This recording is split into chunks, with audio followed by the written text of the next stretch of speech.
Pessoal, bom dia, boa tarde, boa noite. Matheus aqui do canal Jornada ao Êxito. Estamos aqui para mais um encontro, para mais um momento de análise, de estudo, de absorção de conhecimento. E hoje, por sua vez, estamos aqui com o decreto 1171 de 94, conhecido como Código de Ética Profissional do Servidor Público Civil do Poder Executivo Federal. Porém, ele aplica-se e por vezes é cobrado em outros níveis, né? Seja no nível municipal, estadual, ele acaba aparecendo aí a depender da exigência do edital. Tudo bem? A aula de hoje ela é somente teórica, pessoal, eu não vou estar apresentando questões, entretanto, é fundamental que você tenha em posse ao seu alcance, aí, melhor dizendo, caneta, lápis, borracha, a fim de que você possa fazer anotações e registros no tocante ao que vai ser mencionado aqui. Antes de qualquer coisa, quando estamos falando sobre o código de ética, a gente precisa relembrar ou tomar conhecimento do que é a ética, né? Qual é o conceito de ética, sobretudo no ambiente do serviço público, do funcionalismo público. Então, segundo o ENAP, ela não é apenas uma questão de comportar-se de acordo com o que é permitido, pelo contrário. Ela é fundamental também, pois ela orienta de forma interna as ações do servidor, dando-lhe ou garantindo-lhe a ele ali motivação, esmero e gosto com que realiza seu ofício para cumprir seus deveres. Então, veja, a ética está relacionada a diversos fatores, dentre eles a qualidade com a qual o servidor executa suas atribuições, mas também serve como norteador, como um caminho, como um guia para que o servidor siga durante as suas atribuições. E vocês, futuros servidores da União, dos estados e do município, deverão ter como base o norteador aí das atividades de vocês, a ética, tá certo? Iniciando aqui, gente, no capítulo 1 da seção 1 também, nós temos as regras deontológicas. Matheus, o que é isso? São regras que preconizam aí a moral do sujeito, que preconizam aí o aspecto interno dele. E é isso que nós veremos aqui. Eu não tenho como fazer a leitura de todos os incisos, porque, do contrário, a aula ficaria muito longa, pessoal. Mas eu estarei minimamente aqui fazendo maiores apontamentos, registros, explanações, a fim de que vocês possam aí minimamente aduzir qualquer conhecimento que possa contribuir no concurso de vocês. Mas, havendo dúvidas, pausem o vídeo, analisem os conceitos, anotem ou acessem também no próprio site do Planalto. Basta jogar aqui no Google o número do decreto, né, 1171, e ele vai abrir para vocês aqui a opção de vocês adentrarem no site do Planalto. E aí, se for o caso também, imprima esse decreto. Ele é recorrente em concursos públicos e eu imagino, reitero, né, que se você está aqui é porque de fato eu penso que essa disciplina conste em seu edital. Então vamos lá. Existem norteadores, tá certo? Que a gente chama de primados maiores, ou seja, são ações primordiais para o servidor público. Quais seriam eles, Matheus? Guardem aí, ó, dignidade, decoro, zelo, eficácia, e consciência dos princípios morais são os primados, ou seja, é aquilo que todo servidor precisa ter. Ele precisa ter dignidade, ele precisa ter decoro, ou seja, agir dentro dos regramentos do órgão, da instituição, ele precisa ter zelo, cuidado, atenção, ele precisa ter eficácia, ele precisa ter qualidade na execução de suas atividades e consciência, ou seja, guardar valor dos princípios morais, os quais são postos, ok? No inciso 2, eu prisei aqui sobre o ato de não jamais, aí volto, antes de falar sobre o inciso 2, eu queria só fazer um adendo, que é o seguinte, aqui, tudo que eu for falar, eu estou tratando do campo teórico, tá, pessoal? É o que preconiza a lei. Ah, Matheus, porque na realidade não é assim, quando a gente chega no serviço público, é uma fila, uma demora, é um xingamento, uma má vontade, isso é a prática. Para a prova, a gente estuda a teoria, e é o que é cobrado a gente. A teoria, tá? É o que aparece. Então vejam, vamos nos atermos hoje à teoria e numa eventual próxima aula estarei gravando, se assim vocês solicitarem, deixem os comentários abaixo, curtam, compartilhem o vídeo, eu posso estar gravando uma aula somente respondendo questões. Tudo bem? Então vamos lá, pessoal. No serviço público, o servidor jamais deverá desprezar o elemento ético da sua conduta. Então, aquilo que nós já vimos, os aspectos da conduta ética do servidor não podem ser desprezados em aspectos nenhum.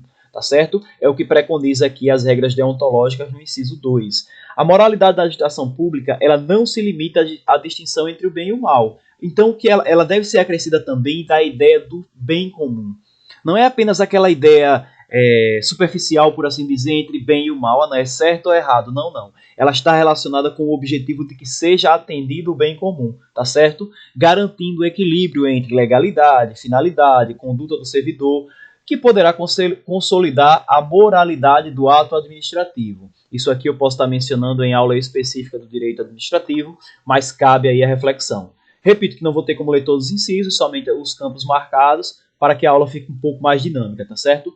Toda pessoa tem direito à verdade, toda pessoa. Então, logo, o servidor não poderá omiti-la jamais ou falseá-la. Mateus, como assim? Ora, se você vai a uma instituição a fim de obter dados seus e chegando lá esses dados foram alterados, o servidor precisa garantir-lhe essa informação. Você não pode jamais ser por ele ludibriado, falseado, de alguma forma ali corrompido, por assim dizer, no sentido de ter aquela informação de você omitido, ou omitida, né? Também a informação omitida, certo? Então, é preciso que a verdade esteja presente no funcionalismo público. Reitero a falar que eu estou tratando do campo teórico da aplicação da lei.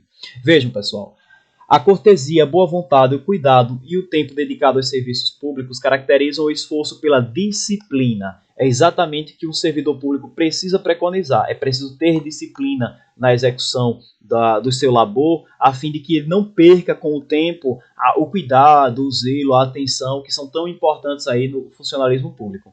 Então vejam, tratar mal uma pessoa que paga seus tributos, ou seja, que remunera, que garante a fonte de renda ou a fonte de pagamento aí aos funcionários públicos, ou indiretamente, significa causar-lhe dano moral. Resumindo, quando o servidor público trata mal aquele que o remunera, que são os contribuintes, ele de alguma forma está causando dano moral a ele, haja vista que o contribuinte foi lesado. E da mesma forma acontece quando nós, contribuintes, vamos no órgão, numa instituição pública, e a gente trata mal os servidores que lá estão. Então nós também estamos causando ali, ou trazendo impactos negativos à imagem ou à moral daquele servidor. Tudo bem? Inclusive a gente comumente costuma ver, sobretudo em ambientes hospitalares, né, ou onde tem um público de grandes massas, essa afirmação do decreto-lei aqui, de que ofender a dignidade, a integridade física ou moral dos servidores é crime com fulcro ou com fundamento em aplicação legal. Tudo bem? Então vejam, deixar o servidor também, a que a pessoa espere por tempo demasiado, ele fazer o trabalho com desídia, que a gente chama, trazendo já para o conceito da CLT, que é com preguiça, com ausência de vontade, com desinteresse, e pode gerar dano moral aos usuários de serviços públicos. Vamos supor que nós temos uma situação hospitalar, aí só temos um atendente, uma servidora trabalhando, e essa servidora está extremamente indisposta, e dessa forma ela fazendo seu trabalho ali de forma muito pausada, de forma muito lenta, né, trazendo ineficiência ao serviço público. Essa ação dela, voluntária, pode e deve configurar dano aos usuários, tudo bem? Eu grifei aqui o 12, pessoal, somente porque ele diz assim, que toda ausência injustificada do servidor no local de trabalho é fator de desmoralização. Guardem isso, vai, não vai, aparece em concurso público, aparece uma banca ou outra questionando isso aqui. Ó. A ausência do trabalhador por si só, de modo injustificado. Mateus, o servidor adoeceu, faleceu um parente, aconteceu uma adversidade, sofreu um acidente. Calma, aí são faltas justificadas.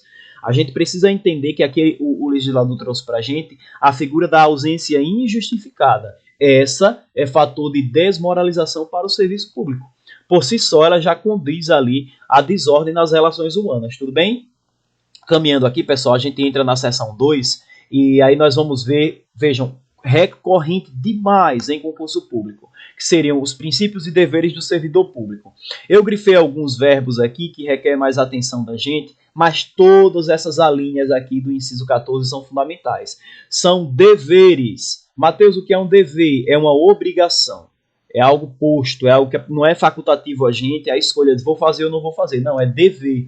Do servidor público o quê?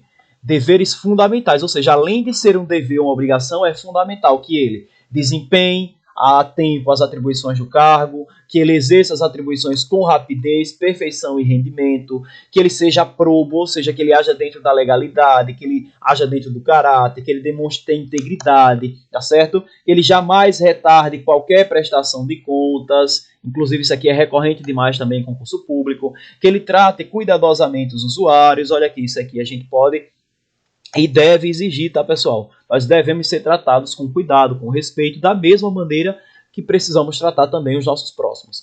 Ele precisa ter consciência que seu trabalho é regido por princípios éticos. Hoje, até as instituições, e já faz algum tempo, as instituições privadas têm códigos de conduta. Então, imagina o funcionalismo, por que não teria? Então, ser cortês, tratar com urbanidade, disponibilidade e atenção, ou seja, ser educado, tratar com humanidade, tratar a pessoa de modo humano, tá certo? Respeitar ali a hierarquia. Como nós temos a tal da instabilidade no serviço público, que é o que muitos de nós procuramos e buscamos aí no dia a dia, não vejo com maus olhos, pelo contrário, sou a favor. Entretanto, para alguns colegas de profissão, isso acaba sendo um fator de entrar numa tal de zona de conforto. Aí passa a querer desrespeitar a hierarquia dentro da instituição, passa a não querer fazer mais as suas atribuições com eficiência, passa a fazer de qualquer forma. É um tema polêmico, não vou me ater tanto a isso, mas é importante que nós saibamos que existe, tá bom? Precisa também que o servidor resista a todas as opressões de superiores hierárquicos, de contratantes interessados, ou seja, aquelas possibilidades de qualquer desvio de conduta. Tudo bem? É importantíssimo que ele zele no exercício de direito de greve pelas exigências específicas da defesa da vida e da segurança coletiva. Ele vai exercer o seu direito de greve, é constitucionalmente garantido, porém, dentro dos limites que a lei estabelecer. Ser assíduo e frequente ao serviço. Por que eu grifei isso aqui? Porque acontece recorrentemente, hoje eu não vou não estou com vontade de ir não. Hoje eu não quero ir, hoje eu não estou disponível. Então vejam, são princípios, deveres fundamentais de servidores públicos. Leiam todas as alíneas, até a linha V aqui, estejam a par, tá certo? Para não alongar muito, eu vou precisar seguir aqui, mas creio que os principais apontamentos estão sendo feitos. Agora nós chegamos numa seção, que é a 3, que tange aqui as vedações ou das vedações ao servidor público. O que o servidor público não pode fazer, tá certo? Trazendo a miúdos, seria isso. O que o servidor público não pode fazer, Matheus? Ele não pode fazer uso do cargo, da função para obter facilidades, amizades, tempo, posição e influência para qualquer, guardem esse conceito, favorecimento. Matheus, esse favorecimento tem que ser dele? Não, pode ser dele, pode ser si ou de outrem. Não, eu conheço um vizinho que está precisando tomar algumas vacinas, mas eu vou pedir para uma amiga minha vir aplicar as vacinas dele em casa. Não, se era para ser feito em casa, teria de ser feito em casa com todo mundo, exemplificando. Bem como também, eu trabalho num departamento público, no hospital. Eita, chegou aquela minha vizinha, aquele meu vizinho que eu não gosto, que eu tenho uma dificuldade. Eu vou deliberadamente, ou seja, de forma objetiva, prejudicá-lo. Eu vou deixar ele esperando aí, sentindo dor bastante tempo na recepção, por exemplo. E isso não pode, tá certo?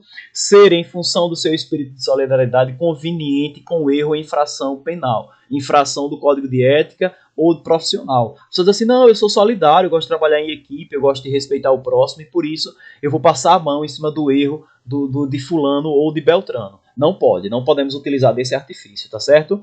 Não podemos procrastinar. O que é procrastinar, Matheus? Adiar, né, pessoal? Deixar para depois. Não, isso aí depois eu faço, semana que vem eu faço. Deixar de utilizar os avanços técnicos. Não, eu sempre usei esse computadorzinho antigo aqui, chegaram esses novos aí, eu não quero não. Precisa, porque o objetivo é a eficiência do serviço público, tá bom? Deixar de utilizar, já falei. Permitir que perseguições, simpatias, antipatias, ou seja, aspectos de relação pessoal, né, interfiram no trato com o serviço público. Como eu já dei os exemplos anteriormente, eu não gosto de fulana, de beltrana, vou prejudicá-lo, vou prejudicá-la, jamais. A gente tem que ser profissional e tratar com profissionalismo. Pleitear, solicitar, provocar, sugerir, receber qualquer tipo de ajuda financeira, gratificação, inclusive configura crime, né, pessoal? Se exigir é concussão, se solicitar corrupção passiva, se receber ativa por parte particular, enfim, cabe aí o Código Penal aí nós trazermos depois esses conceitos que são primordiais. Mas é importante que nós saibamos que não podemos jamais utilizarmos da posição de servidores públicos para receber qualquer gratificação. Supondo, você trabalha no hospital e aí um vizinho você diz, olha, já que se você atender a minha esposa ou conseguir marcar um exame ou uma consulta para ela, eu vou te dar R$100, eu vou te dar R$200, eu vou te dar, sei lá, um porco, um cavalo, um papagaio, um periquito, um cachorro, enfim. Não pode. Qualquer tipo de ajuda financeira, gratificação, prêmio, comissão, doação ou vantagem qualquer, de qualquer espécie, para si ou para seus familiares. Aí entra a figura dos para si ou para outrem, né? Como a gente havia visto lá atrás, tá certo? Configura uma vedação, o que é proibido aí para o servidor público. Alterar, deturpar o teor de documentos que devem encaminhar para a providência, iludir ou tentar iludir qualquer pessoa que necessite de atendimento, desviar o serviço público para atender interesse particular. Eu vou até deixar aqui uma hashtag, ficou muito bacana não, mas deixa eu fazer aqui a hashtag. Hashtag, pessoal, é extremamente recorrente em prova. Extremamente. A linha J do inciso 15. Recorrente demais. Porque, infelizmente, a gente sabe que existem episódios aí onde alguns servidores acabam aí favorecendo, né, os seus interesses particulares em detrimento dos cargos. Retirar da repartição pública sem estar legalmente autorizado qualquer documento, livro ou bem que pertence ao patrimônio público. Fazer uso de informações privilegiadas para obter no âmbito interno ou de serviço em benefício próprio, de parentes ou de outros. Então, gente, as vedações, elas são proibições, tá certo? Que visam ali garantir que o servidor não incidam nessas transgressões, que eles não transgridam o que está posto aqui em lei. Mateus, mas acontece. Repito a falar o que eu já havia mencionado anteriormente, de que eu estou trazendo para vocês a teoria, e na prática a gente sabe que existe divergência, e é normal que aconteça, infelizmente, né? E é isso. Seguindo aqui, fazer uso de informações, já falei, apresentar-se embriagado ou embriagada, ou fora dele habitualmente. Matheus, quer dizer que eu não posso não tomar minha cervejinha no final de semana? Poder você pode, você só não pode apresentar-se, né? Aí ele ainda fala aqui no sentido do fora dele, mas é em tom de recomendação, de sugestão, de orientação, tá certo? Dá o seu concurso a qualquer instituição que atente contra a moral, honestidade ou dignidade, ou seja, prestar qualquer tipo de suporte aí, né, a instituições que vão de encontro aos preceitos da organização pública. Exercer atividade profissional aética ou ligar o seu nome a empreendimentos de cunho duvidoso. O que é isso, Matheus? Aética. O azinho ele vem como se fosse uma negativa, né? Não ética, tá certo? Então, quer dizer, você ter você está vinculado aí a coisas que vão de encontro à ética, que preconizam aí desrespeito aos valores éticos, também não é permitido. Chegando no último capítulo, percebam como a lei ela é curta, e aqui eu tenho só duas observações. Eu queria antes somente falar sobre o inciso 24, no sentido do seguinte, vejam, ele diz assim, para fins de apuração do comprometimento ético, entende-se por servidor público todo, vou grifar o tudo, aquele que, por força de lei, contrato ou qualquer ato jurídico, preste serviço público de natureza permanente, temporária ou excepcional, ou ainda sem a retribuição financeira. Mateus deu um exemplo. Na figura temporária nós temos os mesários, né? Natureza permanente, os próprios servidores estatutários ou seletistas. E aí nós temos dizendo o seguinte, que desde que ligado direta ou indiretamente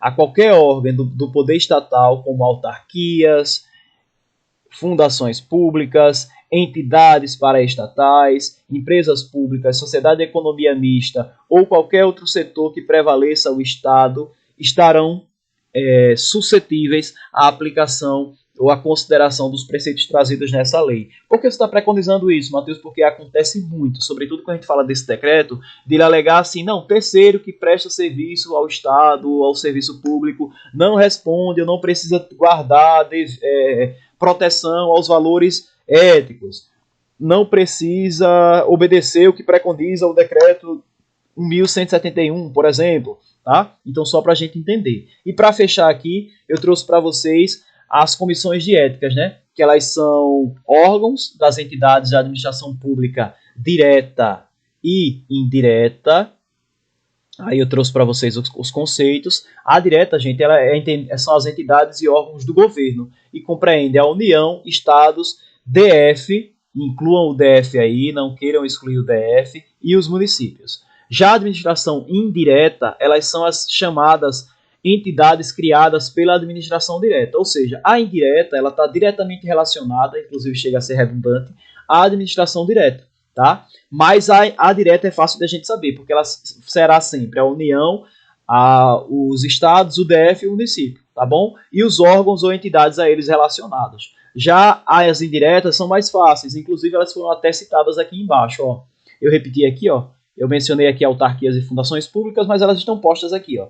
Autarquias, fundações públicas, entidades paraestatais, empresas públicas ou sociedades de economia mista. Normalmente e comumente são essas as mais referidas aí no âmbito da administração indireta, tá certo? Então eles deverão constituir, né, comissões a fins de acompanharem o cumprimento e a garantia dos preceitos éticos estabelecidos pelo decreto. Tá bom? Para finalizar aqui, no inciso 18, ele diz assim: a comissão de ética incumbe fornecer aos organismos encarregados a execução do quadro de carreira dos servidores, os registros sobre sua conduta ética, para o efeito de instruir e fundamentar promoções e para todos os demais procedimentos próprios de carreira do servidor público. Sobretudo aqueles servidores que são de carreira, eles devem, né, guardar zelo aí aos preceitos éticos trazidos ou apresentados aqui no decreto-lei. Tudo bem, pessoal?